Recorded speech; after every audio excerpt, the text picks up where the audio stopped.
terjadi secara perang militer, ternyata ada perang lain di udara, yaitu perang narasi di media dan di sosial media. Hal ini biasa disebut dengan information war atau perang informasi. Sama dengan yang di Indonesia, masa kampanye masih lama untuk menjadi pejabat puncak di perpolitikan pilpres. Masih 1,5 tahunan lagi masa kampanye tersebut. Namun di media sudah terjadi perang informasi tentang siapa jagoan yang pantas dan siapa jagoan yang tidak pantas dan siapa yang ingin perpanjangan jabatan. Terus saja dimainkan di media. Kita kali ini akan membicarakan tentang mengapa Barat dan Sekutu adalah pengendali informasi dunia dan saat ini mereka pemenang yang mengatur informasi masuk ke kepala Anda para sahabat semua di seluruh dunia. Kembali ke Ukraina sebagai contoh, di mana media Barat mengatakan pasukan Putin dipermalukan oleh Ukraina. Lebih dari 10.000 tentara Rusia terbunuh oleh Ukraina, sementara pihak Rusia mengklaim sebaliknya hanya 500 tentara Rusia korbannya. Media Barat menyebutkan Ukraina berhasil menghancurkan 300 tank Rusia, sementara Rusia mengatakan telah menghancurkan 900 tank Ukraina. Intinya media Barat menyokong informasi kepada rakyat Ukraina dan dunia bahwa Ukraina berhasil mempertahankan tanah air mereka, sementara Rusia menginformasikan kepada rakyatnya pasukan pembebasan Rusia berhasil menaklukkan sepertiga wilayah timur Ukraina yang membuat tanah air Rusia akan terlindungi dari serangan agresi NATO.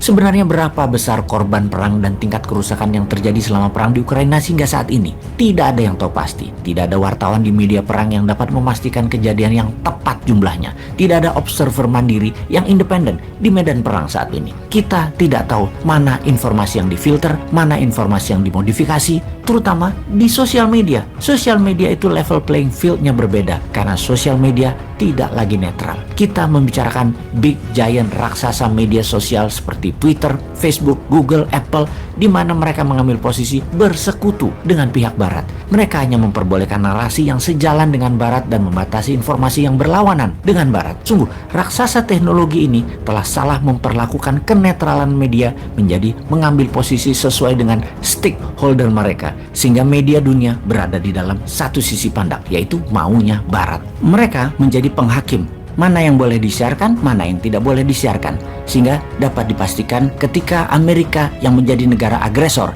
apakah Amerika dikatakan menjadi penjahat perang? Ketika Amerika menginvasi negara lain, apakah para raksasa teknologi tadi juga akan menghujat Amerika dan memberikan sanksi kepada Amerika? Tahukah Anda berapa negara yang pernah diinvasi Amerika? Atau ada Amerikanya yang sedang bertarung di sana saat ini? Dari 193 negara yang diakui PBB, Amerika pernah dan lagi melakukan invasi di 84 negara, dan tidak ada satupun intervensi Amerika tersebut dikatakan seperti apa yang Rusia lakukan ke Ukraina sebagai tindakan yang salah dan tindakan kriminal terhadap kemanusiaan oleh giant tech media tersebut. Yang mau kita katakan kali ini adalah kemunafikan raksasa media ini karena ternyata mereka dibayar untuk memihak. Mereka tidak murni dan ambil posisi ke yang bayar. Yang para raksasa teknologi media tersebut misalnya di tahun 2021 mendapatkan keuntungan yang sangat besar dalam mempromosikan Amerika War on Terror, kampanye anti-teroris dan melabel teroris oleh Amerika kepada dunia, terutama Google, Facebook, Microsoft, dan Amazon.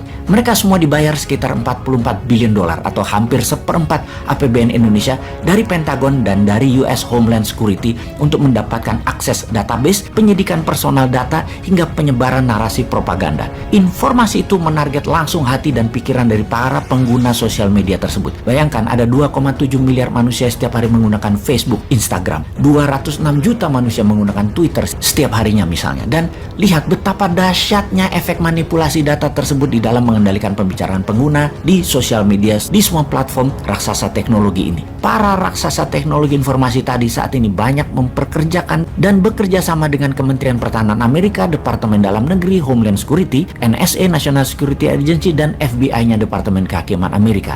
Ada Jared Cohen dari State Department atau Kementerian Luar Negeri sebagai Ketua Kebijakan Internasional. Sekarang dia aktif di Google untuk Counter Terrorism Tool. Ada Steve Pandelides, bekerja di FBI selama 20 tahun, sekarang juga aktif sebagai Direktur Security di Amazon. Ada Joseph Rozek, bekerja di Kementerian Pertahanan Amerika dan saat ini bekerja di Microsoft sebagai Direktur Homeland Security.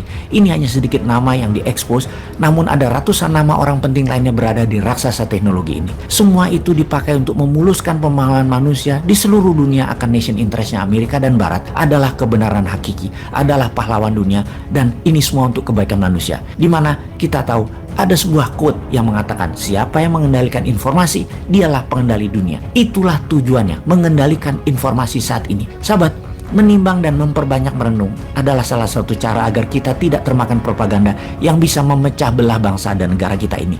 Seperti banyaknya narasi kebencian dan pemujaan terhadap satu sisi dan sisi lainnya yang kita harus pilah dan